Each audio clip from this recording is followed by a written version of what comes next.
Sister Mary. Magkapit-bahay kami pero hindi kami nagkikita.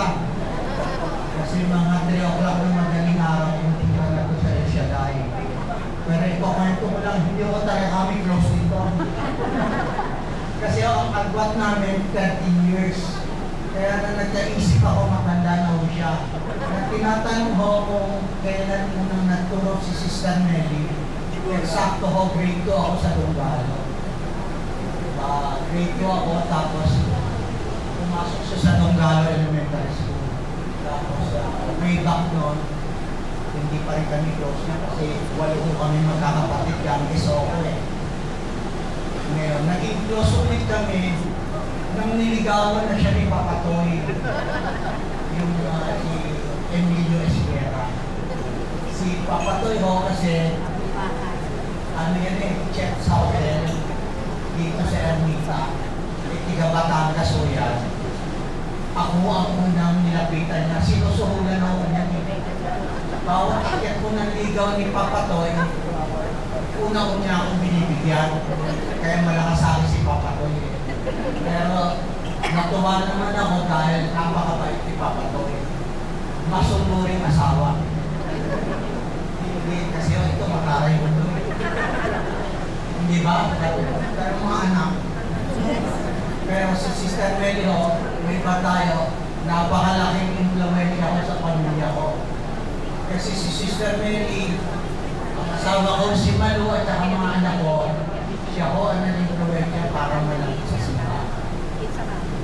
Hindi ko makikilala si Father Rolly. Siya ho ang nagpasok sa akin bilang lay minister sa simbahan. Hindi ko talaga ako sumasama sa mga samahan. Pero nahuli ako lang ho ang huling sumama sa pamilya ko na para maglingkod sa simbahan. Dahil muna kay Sister Nelly. Si Sister Nelly ho, walang kakilalang kapitbahay, pero kakilala lahat ng pare. Monsi. Kaya ako si Sister Nelly, hindi ko kakilala yung iba, pero nakita ko pati kasimbahan mo lahat. Maraming salamat to. Kung gusto nyo malaman pa ang ugali ni Sister Nelly, pumunta kayo sa bahay. Kaya si Sister Nelly, hindi lang mo pansimbahan, nagagamot ko rin yan.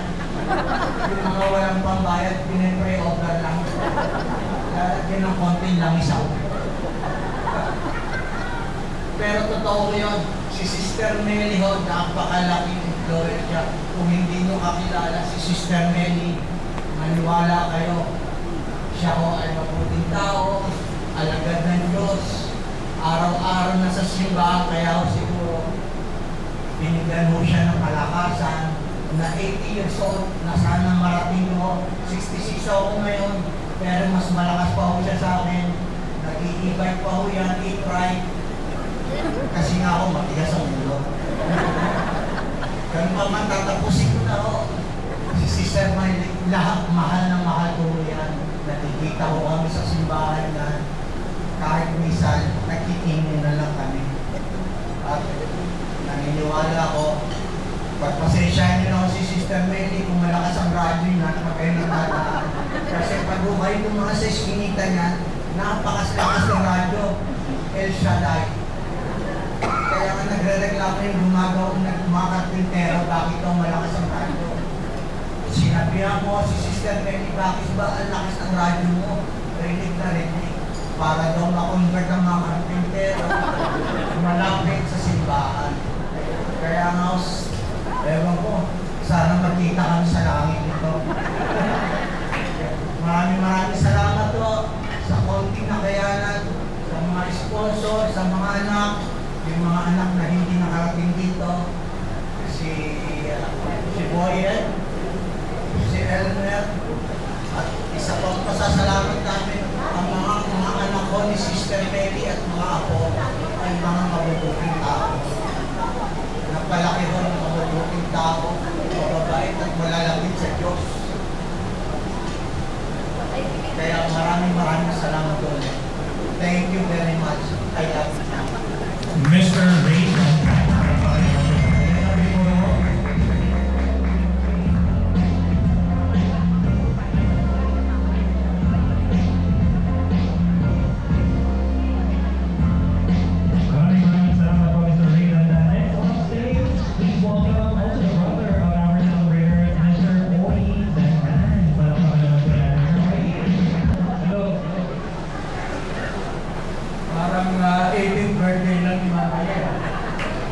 May asim pa. Parang asim ng gato puti. Mamaye, happy birthday. Si Mamaye, hindi rin namin close. Dahil ayaw rin ang nag-work namin. Pero, ang hindi ko makakalimutan sa kanya, siya ang unang nagbili sa akin ng relo. Hindi ko makalimutan yun.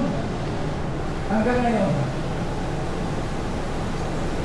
Hindi ko maisip kung bakit na ako binigyan ng relo sa dami namin magkakapatid.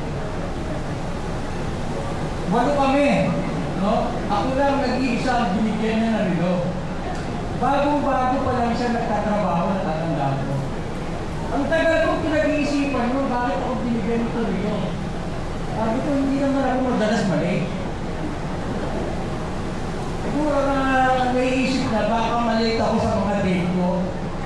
Kaya binigyan ako ng relo. Tinabi ko yun. Hindi ko talaga pinabayaan yung relo na yun. Kaya lang nasunog sa Dungalo. Kaya mamaya, may utang ako sa iyo. Malaki na utang ko. Si Mamaye, hindi ko ito nakitaan na nagalit, nagsalita na hindi maganda. Kaya yung mga magulang namin,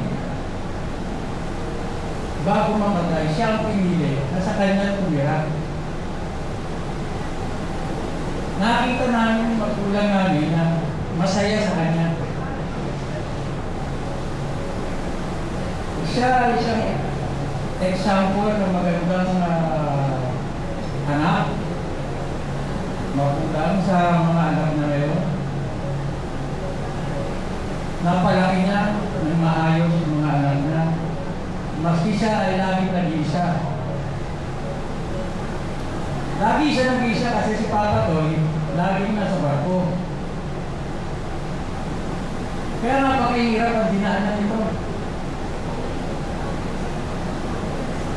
Sobra hirap. Kasi mas madalas ako noon sa Dungalo kasi doon sa Bier. Kaya nakikita ko yun.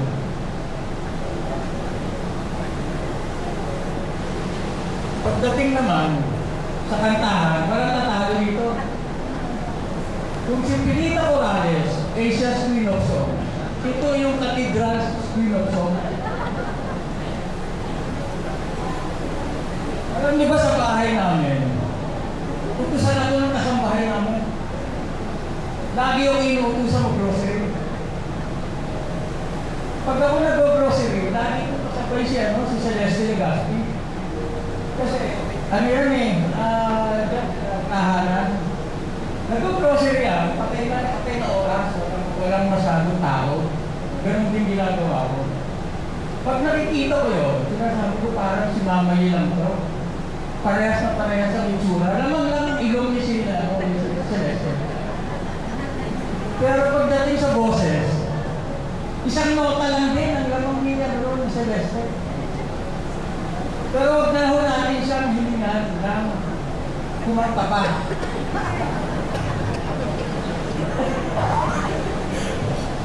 So, masasabi ko lang sa iyo Mamaye, ipagpatuloy mo ang magandang gawain. At sana'y mabuhay ka hanggang gusto mo. I love you. Alam pa kayo